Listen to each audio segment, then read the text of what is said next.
Salam sejahtera, anda sedang menonton Malaysia Memilih bersama saya Naila Huda dan Astro Awani sebagai saluran pilihan raya anda terus membawa perkembangan terkini dan analisis komprehensif menjelang Hari Pengundian Pilihan Raya Umum atau PRU15 apabila rakyat Malaysia menunaikan tanggungjawab bersama dan turun mengundi. Dan untuk jam ini kami nak bawakan kepada anda cerita dari Pahang khususnya di Bentong yang dijangka menjadi tumpuan untuk beberapa minggu ini. Rakan setugas Faris Azman yang baru saja berkampung di sana sudah pun bersedia bersama kami ketika ini. Faris baru ada dekat sana untuk beberapa hari ini. Mungkin setakat ini masih awal untuk kita benar-benar faham, untuk Faris faham landscape politik di Pahang ini. Tetapi untuk beberapa hari yang lepas ini, apa yang Faris dapat kumpulkan dari sana? Dan saya difahamkan Faris juga berada di Pekan Bentong sekarang ini. Apa yang boleh Faris kongsikan ketika ini? Baik, benar Naila. Hanya beberapa hari saja kami berada di Pekan dan di bumi Pahang ini sudah tentu semalam saya berada di Bentong dan tengah malam tadi saya berada di Pekan untuk mendengar bagaimana kita katakan menjelang Malaysia Memilih ini pada 19 November sudah tentu hari pengundi dan 5 hari bulan ada hari penerimaan calon. Apakah yang rakyat mahukan perubahan di Parlimen, di 13 Parlimen dan 42 kursi Dewan Undangan Negeri akan dipertandingkan pada 5 November depan. Dan apa dapat saya garapkan sebenarnya Naila? Kami pergi daripada restoran, pergi ke kedai Dobi, begitu juga pergi ke pasar raya, pergi ke pasar, pergi ke pekan di Bentong itu mendengar sendiri apakah rintihan mereka, apakah perkara. Saya ajukan sangat mudah 3 perkara yang mereka mahukan perubahan di Parlimen Bentong itu. Dan di bawah Parlimen Bentong terdapat 4 Dewan Undangan Negeri yang akan ditandingkan pada 5 November depan. Dan pada masa yang sama kita fokuskan di Parlimen dahulu dan di mana rata-rata rakyat mahukan perubahan dari sudut bukan hanya kepimpinan sebenarnya Naila. Mereka tidak melihat sahaja kepartian tetapi mereka melihat pemimpin yang akan dipilih sebagai individu wakil rakyat mereka. Itu sangat penting. Apakah pembaharuan? Ada juga saya bertanya dengan pengundi yang lebih 10 kali telah mengundi di Parlimen Bentong.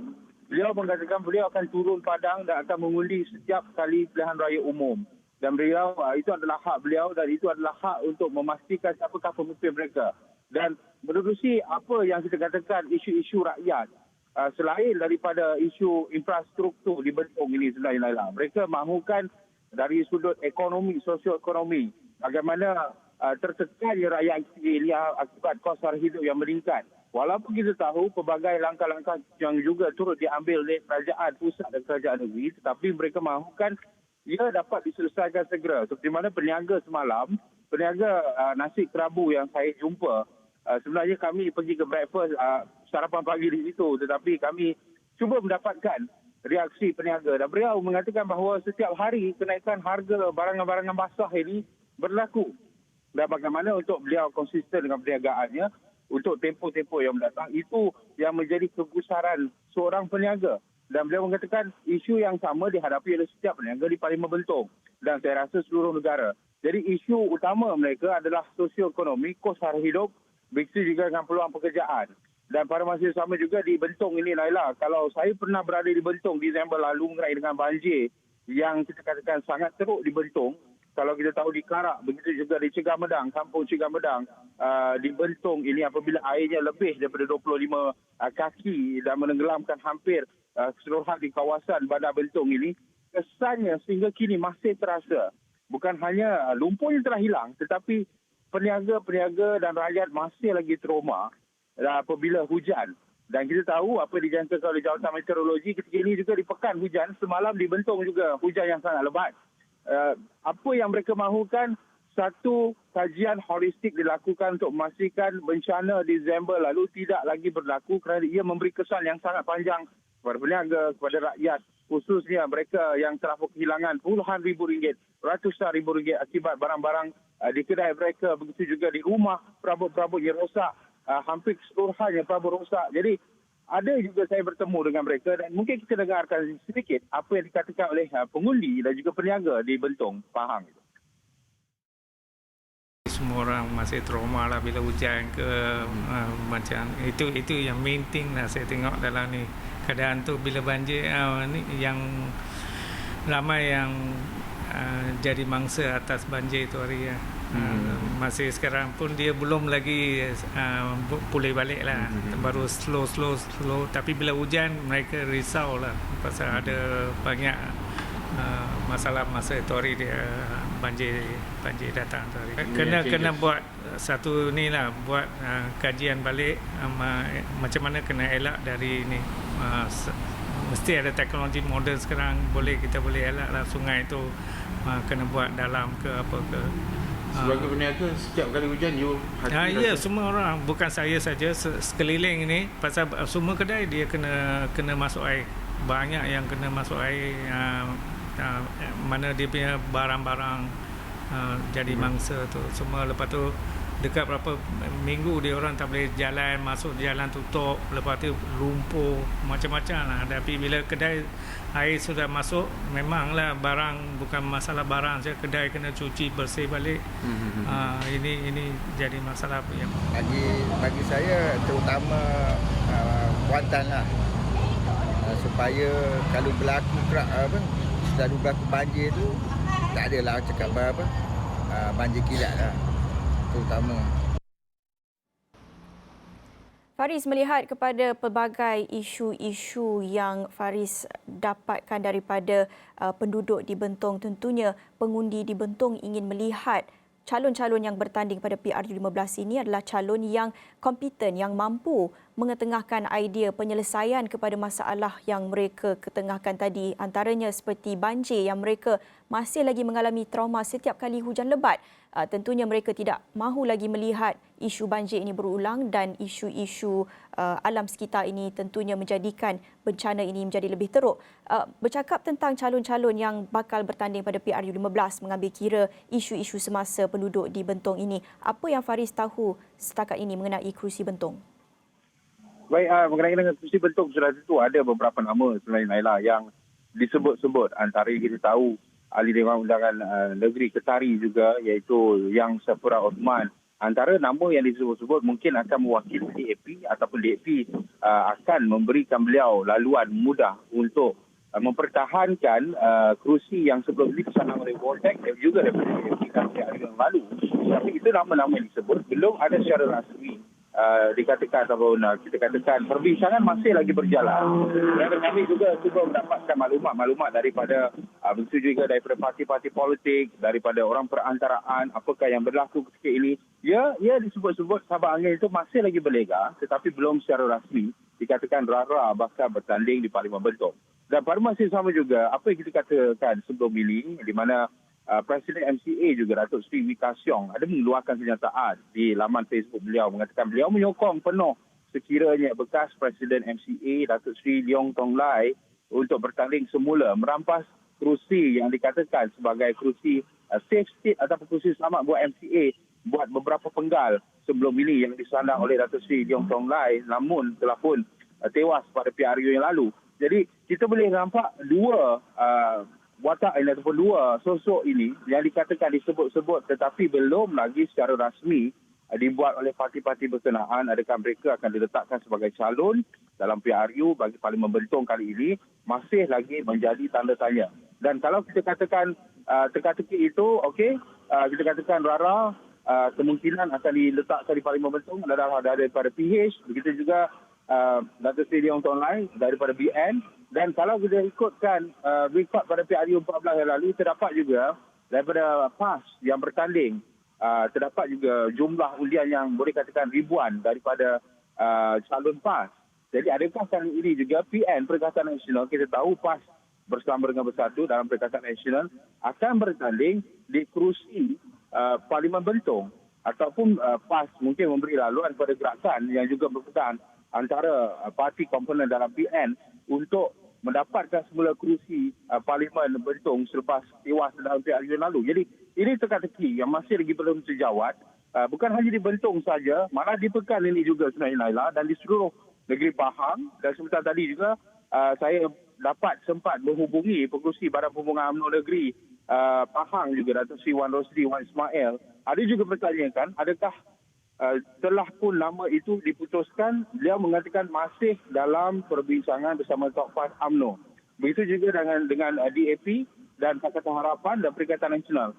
Teka-teki ini mungkin akan terjawab dalam tempoh seminggu lagi, Naila, tetapi sudah tentu rakyat mahu melihat calon pemimpin itu winnable, likeable, seperti Naila katakan, mampu membawa perubahan di Parlimen ataupun Dewan Undangan Negeri di sekitar Negeri Pahang ini, Naila. Ya, Faris, akhir sekali sebelum kita berakhir untuk segmen ini, apa yang boleh kita fahami tentang demografi penduduk di Bentong? Baik, penduduk Bentong ni kalau kita tahu, Bentong ini berada di tengah-tengah. Kalau selalunya pelancong dalam dan luar negara ingin masuk, ingin pergi ke Genting dan mereka singgah di Bentong untuk makan dan sebagainya, begitu di Bukit Tinggi, terdapat 2 lokasi pusat pelancongan. Begitu juga Bentong juga, kalau kita katakan Bentong ini kaya dengan halia Bentong yang sangat famous di, saya kata, di persada antarabangsa. Jadi, demografinya kalau ikutkan dari segi penduduk, kepadatan penduduknya tidaklah lebih 100,000. Tetapi demografinya secara pecahan kaum juga dikatakan setara. Pada masa yang sama, rata-rata mereka penduduk di Bentong ini ada yang bekerja di Gombak, ada yang bekerja sebagai bekerja swasta, ada juga industri yang kecil, begitu juga peniaga-peniaga, pejabat awam. Tetapi pekan Bentong ini sendiri kita lihat demografinya, kita katakan bukan penduduk di luar bandar, tetapi kerana ia hanya 45 minit sahaja untuk pergi ke Gombak dan Kuala Lumpur. Jadi cara mereka persepsi dan sentimen di penduduk Bentong ini tidak seperti sentimen mungkin penduduk di luar bandar yang jauh daripada ibu negara. Jadi boleh katakan demografinya secara peratusan kaumnya setara dan seimbang, begitu juga sentimennya itu sama sedikit dengan sentimen di bandar. Naila. Faris, akhir sekali bercakap tentang sentimen rakyat, kita tahu ada dalam kalangan rakyat ketika ini mereka menzahirkan rasa fatigue, rasa penat, lelah dengan keadaan politik semasa sehinggakan mereka malas untuk terus mengundi pada PR15. Ini menjadi satu kebimbangan. Tetapi kalau di Bentong, bagaimana ketika Faris sempat bertemu dengan penduduk di sana, sudah mula rasa bahang PRU dekat sana ataupun mereka tak berapa excited dengan PRU akan datang ini?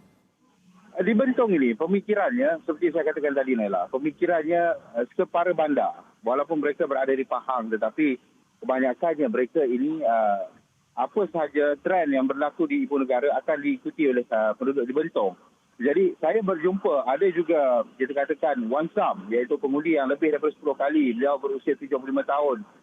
Lebih 10 kali mengundi dan begitu juga rakyat lain. Begitu juga pengundi muda. Saya pergi membeli barang-barangan di 7-Eleven juga. Ada juga mengatakan macam mana awak dah mengundi ke belum? Belum, ini pertama kali mengundi. Begitu juga dengan pelayan di restoran. Rata-rata mereka sebenarnya mengatakan mereka akan turun mengundi. Tetapi apabila ditanya mengenai dengan siapa, apakah yang anda lihat pemimpin lama atau pemimpin baru, kebanyakan mereka tersenyap seketika. Apakah keputusannya masih lagi belum dijawab. Mereka katakan kita tunggulah siapa calon. Tetapi mereka excited, beruja untuk mengundi pada PRU kali ini. Ada yang pertama kali mengundi, bahawa undi 18 secara automatik yang didaftarkan oleh SPR.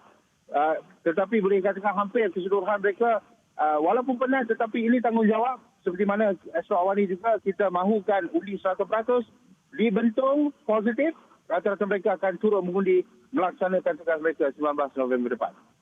Ya, Faris, nampaknya banyak tinjauan Faris itu Faris buat di kedai makan, di restoran, bila makan sarapan pagi, dan diharapkan banyak lagi tinjauan yang Faris akan kongsikan, tentunya banyak lagi cerita-cerita rakyat dan juga mengenai dengan kerusi panas, kerusi tumpuan yang dijangka akan menjadi fokus orang ramai pada PRU ini di Pahang. Terima kasih Faris untuk perkongsian itu. Dan menjelang pilihan raya umum ke-15, Astro Awani ingin bersama mendalami sentimen rakyat Malaysia, khususnya semua yang bakal mengundi. Dan kami telah bertanyakan soalan berbentuk kaji selidik kepada penonton dan juga pembaca Astro Awani menggunakan tema Suara Anda, Suara Malaysia. Dan bermula 12:30 malam tadi, kami sudah pun mula mengajukan soalan baharu. Anda teruja untuk hadir ceramah kempen politik dan ada 3 pilihan yang diberikan. Ya, tidak atau tidak tahu, dan anda boleh mengundi dengan mengimbas kod QR yang tertera di kaca televisyen anda atau boleh saja layari undi.astroawani.com. Dan kami akan jumlahkan undian ini dan analisis mendalam akan kami lakukan bersama dengan pakar dengan tumpuan utama dimuatkan di Awani 7.45 setiap malam. Dan sertai undian ini, pastikan suara anda terus didengari dalam PRU kali ini.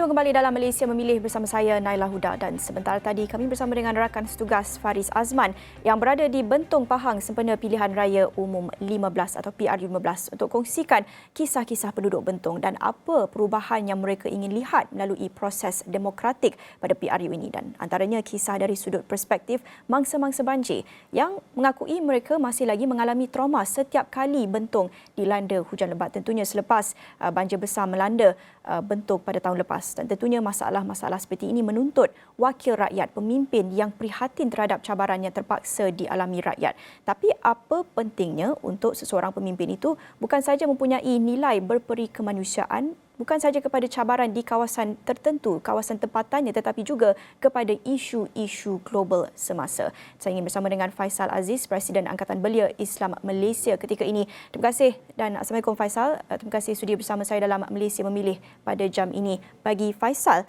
apa pentingnya untuk seorang pemimpin itu untuk menunjukkan sifat prihatin terhadap isu-isu semasa, bukan saja di kawasan tempatannya saja tetapi isu global, terutamanya krisis kemanusiaan yang kita tahu sekarang ini cukup banyak cabaran pada peringkat antarabangsa ketika ini. Faisal. Terima kasih Ms. Awani kesudian untuk mengundang.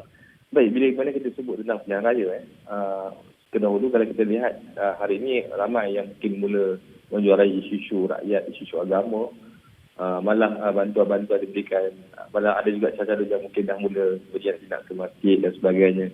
Jadi sebenarnya berbalik kepada soalan Awani atau Naila tentang bagaimana kita melihat orang politik melihat isu kemanusiaan. Saya fikir ini adalah isu yang mana melihat yang mana orang-orang politik ini konsisten membawa agenda. Contoh kalau kita nak sebut agenda umat, agenda penyatuan umat dan sebagainya. Sejauh mana kita konsisten membawa isu-isu umat ini berjangkau pengundi. Jadi sebab tu kalau kita tengok dalam konteks hari ini, bila mana orang bicara tentang untuk menyelamatkan umat ini, akhirnya hanya terpalit dalam konteks politik dalam negara. Malah mungkin dalam konteks perpaduan. Akhirnya orang terjemahkan hanya dalam konteks politik. Tapi bila mana politik itu gagal untuk menyatupadukan parti-parti politik, maka seolah-olah penyatuan umat itu gagal. Jadi sebab tu bila balik kita kepada persoalan-persoalan sebenarnya, bagi kita penting untuk sebenarnya orang-orang politik ini dalam menunjukkan sebenarnya mereka ini sincere, genuine, ikhlas untuk mengangkat isu-isu kemanusiaan ini, sebenarnya merentas undi-undi ataupun mereka yang betul-betul untuk mendapatkan undi daripada rakyat ketika pilihan raya. Ya Faisal, pada masa yang sama kalau kita bercakap tentang penyatuan ummah seperti yang Faisal katakan tadi dalam konteks isu-isu global semasa, tentunya berbeza kalau kita bercakap tentang isu domestik dan juga di peringkat antarabangsa ini, tetapi bagaimana untuk dari perspektif rakyat untuk mereka membezakan dan juga daripada situ mereka dapat menilai daripada manifesto atau kempen yang diketengahkan oleh calon-calon ini, bagaimana untuk mereka menilai authenticity dan genuine itu pada seorang pemimpin, ketelusan dalam mereka mengetengahkan kempen-kempen sentimen mengenai dengan penyatuan ummah ini, tetapi untuk mereka melihat idea yang mereka ketengahkan ini konsisten. Apabila mereka menjadi pemimpin, mereka akan terus mengetengahkan isu-isu ini. Ya, baik. Sebenarnya soalan itu terkait dengan kata-kata Sayyidina Umar. Kalau boleh saya kongsi, saya ingat penting seluruh penonton, pengundi harus menghadam kata-kata Sayyidina Umar Al-Khattab. Ini yang disebut, la yaghurrannaka salatu mri'in wala siyamuhu walakin idza hadatha sadaqa wa idza u'tumina adda wa idza ashfa wara'a. Maksudnya Sayyidina Umar dia bagi tahu kat kita, jangan kita terpedaya dengan solat seseorang, dengan puasa dia. Tapi sebenarnya kalau kita tak tahu orang tu baik, orang tu layak menjadi pemimpin ataupun tidak, ialah apabila idza hadatha sadaqa, bila dia bercakap tu dia konsisten dengan kebenaran, dengan apa yang dia cakap. Bukannya sebelum dia jadi kerajaan dia cakap lain, bila jadi kerajaan dia cakap lain. Kemudian wa idza utumina ada, apabila dia berikan amanah, dia melaksanakan amanah tersebut. Maksudnya bila dia beri kuasa, jadi amat sinonim dengan pilihan raya hari ini. Mereka yang dia bercakap sebelum dapat kuasa dan juga selepas dapat kuasa itu sama, konsisten, benar. Dalam masa yang sama, bila mana dia diberikan amanah, maksudnya bila dia menjadi kerajaan, dia buat apa yang dia cakap sebelum dia menjadi kerajaan. Jadi termasuk juga dalam isu konteks internasional, dalam konteks kemanusiaan antarabangsa. Saya fikir harus kita bergerak ke depan, memilih pemimpin yang betul-betul konsisten memperjuangkan agenda umat. Saya ambil contoh, mungkin dalam konteks hari ini, orang mungkin berkata tentang isu Rohingya, isu Kashmir, isu penindasan umat Islam di Xinjiang, Uyghur baru-baru ini. Bila mana kita lihat seolah kerajaan kita masih lagi tidak boleh untuk bersuara atas dasar untuk menyelamatkan umat atas faktor-faktor yang saya kurang pasti. Tapi ia menunjukkan bahawa sebenarnya berbeza daripada apa yang mereka cakap sebelum menjadi kerajaan dan selepas menjadi kerajaan. Tapi tentunya ada sesetengah pihak, segelintir pihak akan melihat apabila pemimpin-pemimpin ketengahkan isu-isu krisis kemanusiaan di peringkat global ini, ada pihak yang akan melihat kenapa mengambil berat mengenai dengan isu yang berlaku di luar negara sedangkan begitu banyak masalah yang berlaku dalam negara ketika ini. Bagaimana untuk seseorang pemimpin itu mengimbangi antara kedua-dua tuntutan ini? Saya fikir sebenarnya perlunya ada perancangan dalam konteks hari ini. Kita melihat rakyat meneliti seolah-olah kerajaan ini ataupun pemerintah, orang politik ini dia tidak ada perancangan. Maksudnya perancangan jangka pendek dan juga jangka panjang. Contohnya jangka pendek ialah maksudnya perancangan awal, maksudnya perancangan untuk 2 tahun pertama untuk kita selesaikan isu rakyat dalaman. Kemudian bila mana isu dalaman stabil, kita konsisten juga untuk membawa suara Malaysia ini ke sedak terbangsa. Tapi isu yang berlaku hari ini ialah kalau kita nak kata isu dalaman tak selesai, sebab orang politik tidak menyelesaikan isu dalaman ini dengan sempurna, dengan baik. Kalau kita bicara tentang isu kemiskinan, kalau kita bicara tentang isu perubahan politik yang jauh lebih baik, masih lagi tidak disempurnakan dengan baik. Saya fikir kalau perkara ini disempurnakan dengan baik, orang politik konsisten dengan apa yang mereka cakap, melakukan reformasi contohnya, ataupun meminda undang-undang supaya rasah dapat ditangani, saya fikir tidak ada masalah lagi untuk kita fokus juga kepada isu-isu luar. Isu yang hari ini lah kerana tidak ada political will untuk orang politik khususnya untuk menyelesaikan isu dalaman ini dengan sempurna, dengan terbaik, yang seperti mana yang patutnya kita jangkakan. Ya Faisal, dalam kita bercakap tentang nilai berperi kemanusiaan dalam seseorang pemimpin itu, tentunya itu penting dari sudut perspektif kemanusiaan. Tetapi kalau kita nak berbincangkan dalam sudut strategi politik pula, bagaimana? Adakah nilai berperi kemanusiaan terhadap isu-isu global, krisis kemanusiaan ini masih lagi suatu perkara atau elemen yang penting dan popular dalam kalangan pengundi? Itu sesuatu perkara yang pengundi ingin melihat ketika ini? Ya, sebenarnya kalau kita teliti semula, isu-isu global dan isu-isu lokal sebenarnya saling interconnected. Dia bukan lagi isu yang terpisah. Saya ambil contoh adalah isu bahan makanan, bahan mentah, isu tak cukup bahan. Dia terkait dengan isu peperangan Ukraine Rusia. Sama juga dengan isu-isu sentimen, isu sentimen anti-Islam, Islamofobia ataupun isu-isu anti-Barat yang juga sebenarnya melanda dalam negara kita ini. Dia terkait dengan isu-isu penindasan yang dilakukan ke atas umat Islam di luar negara. Jadi sebenarnya dalam konteks jangka panjang sebenarnya semua isu ni, isu-isu sejagat ini sebenarnya dia terkait antara satu sama lain dengan isu lokal. Jadi sebenarnya kita tidak boleh memisahkan sebenarnya isu lokal dan juga isu antarabangsa. Sebab akhirnya bila kita bicara tentang isu kos harga minyak mentah naik, isu tak cukup barang makanan, isu alam sekitar, perubahan iklim, dia semua terkait dengan isu-isu sejagat, isu polarisasi peperangan anti-Islam yang tersebar luas di luar negara. Ya. Banyak lagi yang saya nak bincangkan bersama dengan Faisal, tapi itu sahaja masa kita ada untuk Malaysia Memilih jam ini. Terima kasih kepada Faisal Aziz, Presiden Angkatan Belia Islam Malaysia, ABIM, sedikit sebanyak kongsikan pandangan beliau mengenai dengan pentingnya nilai berperi kemanusiaan dalam seseorang pemimpin itu dalam kita membincangkan dalam konteks PRU15. Dan banyak lagi laporan dalam Malaysia Memilih, jangan ke mana-mana.